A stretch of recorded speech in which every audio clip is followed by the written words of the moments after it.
જે રીતે જયરાજ આહિરની પૂછપરછ કરવામાં આવી અને તેઓ કાયદામાં અને ન્યાય ઉપર વિશ્વાસ હોવાનું કહીને ઘરે જતા રહ્યા, તેનાથી કોળી સમાજ વધુ આહત થઈ ગયું છે. પણ આ જ વચ્ચે આપણે મૂળ કારણ શું છે આ ઘટનાનું, આ ઘટનાને કેમ ખેંચવામાં આવી રહી છે તેને મુદ્દે સ્થાનિક પત્રકારો સાથે, એટલે સ્થાનિક પત્રકાર જિગ્નેશભાઈ સાથે આપણે ચર્ચા કરી. તેઓ વર્ષોથી ભાવનગરને સમજે છે અને ત્યાંના રાજકારણને, જાતિગત રાજકારણને પણ સમજે છે. તે મુદ્દે આપણે ચર્ચા કરી છે. નમસ્કાર, હું છું ચિંતામણી પુત્ર અનિલ પટેલ. સ્વાગત છે આપનું અમારા વિશેષ કાર્યક્રમમાં. સીધા જઈએ ભાવનગર જિગ્નેશભાઈ ઠાકર પાસે અને જાણીએ કે આનું મૂળમાં કારણ શું છે. નમસ્કાર, આપણી સાથે જોડાયા છે ભાવનગરના સિનિયર જર્નલિસ્ટ જિગ્નેશભાઈ ઠાકર. જિગ્નેશભાઈ, તમારા બગદાણાની ચર્ચા આખા ગુજરાતમાં નહીં, આખા ભારતમાં નહીં, અત્યારે તો આખા વિશ્વમાં થઈ રહી છે. જ્યાં પણ ગુજરાતીઓ છે ત્યાં બગદાણાની ચર્ચા અત્યારે થઈ રહી છે. મારે મૂળ જાણવું છે. લોકો કોળી સમાજના આગેવાનો ફરિયાદ કરી રહ્યા છે કે ભાઈ જયરાજસિંહ જે છે, જયરાજ આહિર, એમને બોલાવવામાં આવ્યા, ખાલી પૂછપરછ કરવામાં આવી, આરોપીને પકડવામાં આવતા નથી, સીટ જે છે કઈ દેખાડવા માટે છે. આ બધી ગોળ ગોળ વાતો બધી જગ્યાએ ચાલી રહી છે. પણ તમે તો ત્યાં વર્ષોથી બધી વસ્તુને સમજો છો, ત્યાંની લોકલ રાજનીતિને. મૂળ કારણ શું લાગે છે આપને, અને શું છે લાગે છે, શું તમને ખબર જ હશે શું છે? હા, એટલે એ બરાબર છે કે આ મુદ્દો હવે આમ તમે વાત કરી આમ સૌરાષ્ટ્ર પૂરતો સીમિત, ગુજરાત પૂરતો વિશ્વ, એટલા માટે કે ગુજરાતી સમાજ જ્યાં જ્યાં વસે છે સમગ્ર વિશ્વ, તો ત્યાં સૌરાષ્ટ્રીયન પીપલ ખૂબ છે, એટલે સૌરાષ્ટ્રના લોકો છે. અને માયાભાઈ એ લોક સાહિત્યકાર તરીકે, ડાયરાના કલાકાર તરીકે એ જાણીતા વ્યક્તિ છે.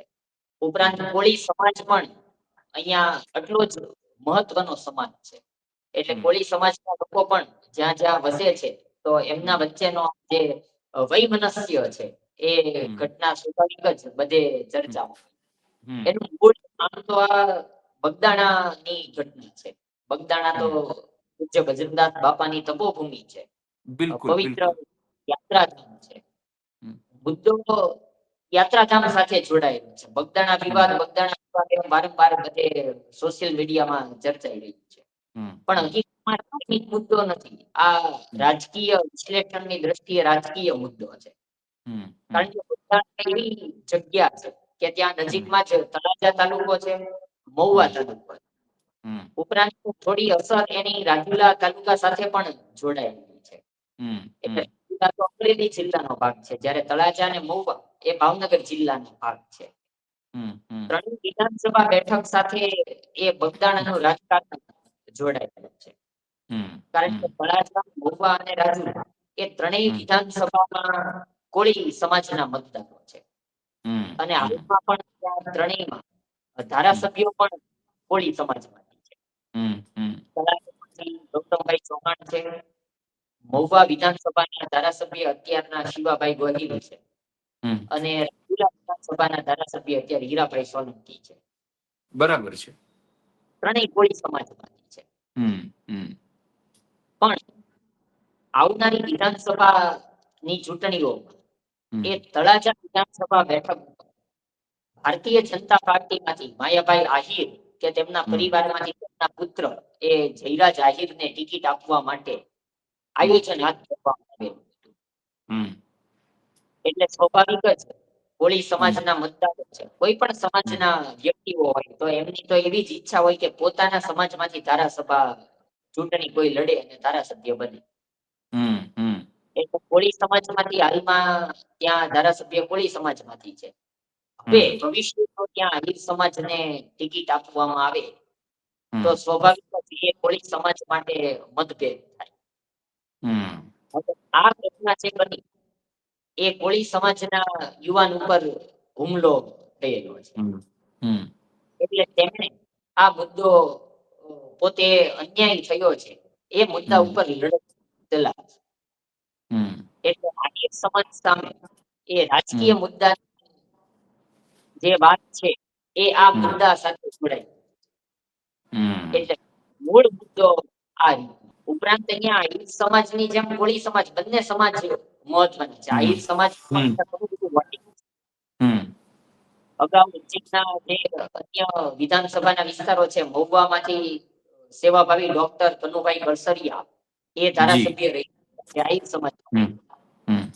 એ જ પ્રમાણે પાછળની વિધાનસભા બેઠક છે રાજુલા, તો ત્યાં પણ અમરીશભાઈ ડેર એ આહિર સમાજના ધારાસભ્ય રહી ચૂક્યા છે. એટલે એ વિધાનસભાની ચૂંટણીઓને ધ્યાનમાં રાખી આ આહિર સમાજ અને કોળી સમાજની સામે એ બંને વચ્ચે વૈમનસ્ય ઊભું થઈ ગયું છે. અને આ ઘટના તેમાં નિમિત્ત બની ગઈ છે એવો રાજકીય વિશ્લેષણનો મત છે. એકચ્યુઅલી જિગ્નેશભાઈ, મારે એક બી વાત પૂછવી છે. કેટલાક લોકો અમે તો છેક અમદાવાદ છીએ એટલે પણ મેં જ્યારે વાત કરી તો કેટલાક લોકોએ મને એવું કીધું કે જ્યારે અમરીશ ડેર કોંગ્રેસમાં હતા ત્યારે માયાભાઈ આહિરે સીધી કે આડકતરી રીતે અમરીશભાઈને મદદ કરી હતી અને રાજુલામાં જે હીરાભાઈ સોલંકી છે તે હાર્યા હતા. તો કે કદાચ આ બદલો પણ હોઈ શકે છે આ માયાભાઈ સાથે. આ વાતમાં કેટલું દમ લાગે છે આપને? હા, એ સ્વાભાવિક વાત છે કે અમરીશભાઈ ડેર ત્યારે ચૂંટણી જીત્યા તો માયાભાઈ આહિરે તેમને સપોર્ટ કર્યો હોય કારણ કે એક જ કોમ્યુનિટી છે આહિર સમાજમાંથી છે એટલે તો બટ નેચરલ વાત છે. એમને સપોર્ટ કરેલો. એ વિધાનસભા 2017 ની હતી. 2017 થી 2022 ની જે વિધાનસભાનું ટર્મ હતું એમાં અમરીશભાઈ ડેર એ કોંગ્રેસમાંથી રાજુલામાં ચૂંટણી જીત્યા હતા. અને એમાં માયાભાઈ આહિરે તેમને સપોર્ટ કરેલો કારણ કે આહિર સમાજની કોમ્યુનિટી.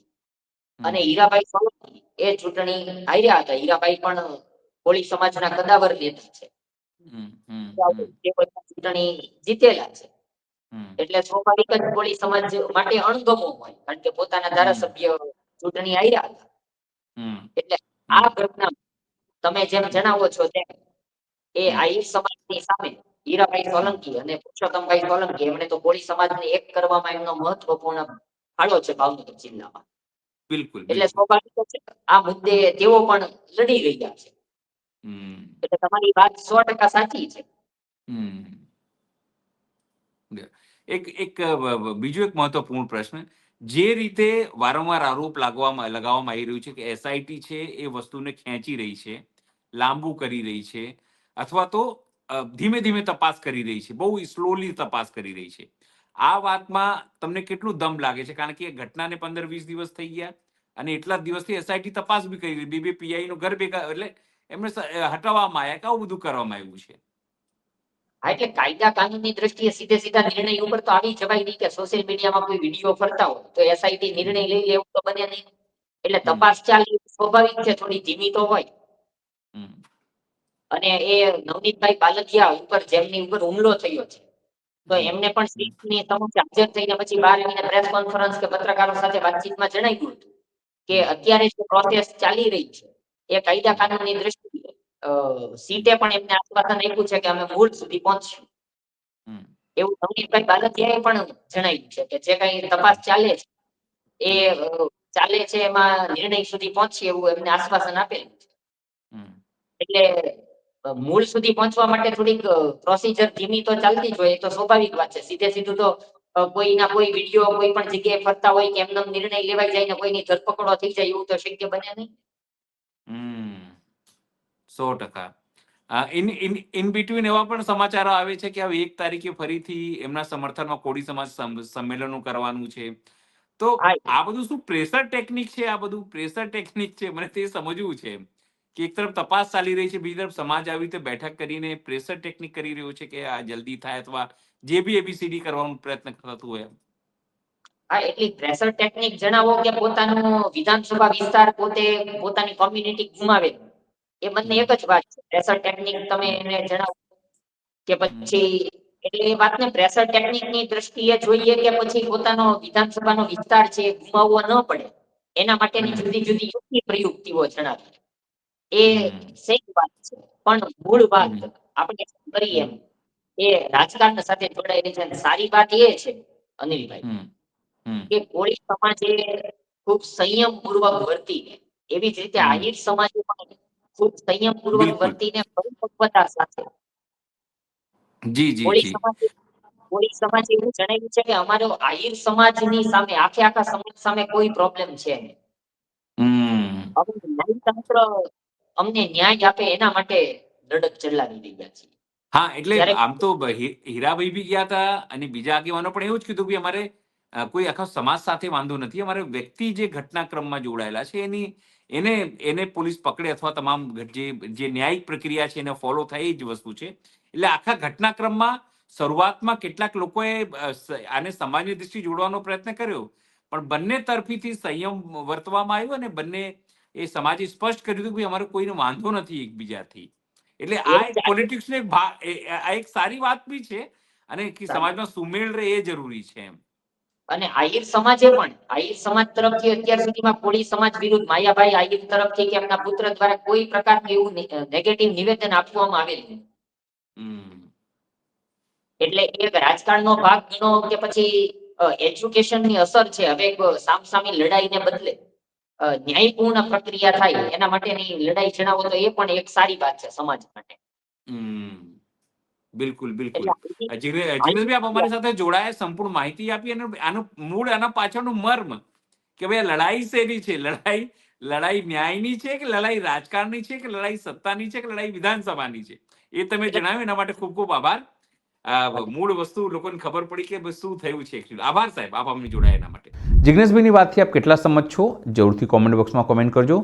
એ સિવાય અમારી યુટ્યુબ ચેનલને લાઇક કરો, સબસ્ક્રાઇબ કરો, બેલ આઇકન દબાવો અને અમારી વેબસાઇટ છે gujaratplus.in, ત્યાં પણ જઈને તમે વધુ અપડેટ થઈ શકો છો. અત્યારે માટે બસ આટલું જ. નમસ્કાર.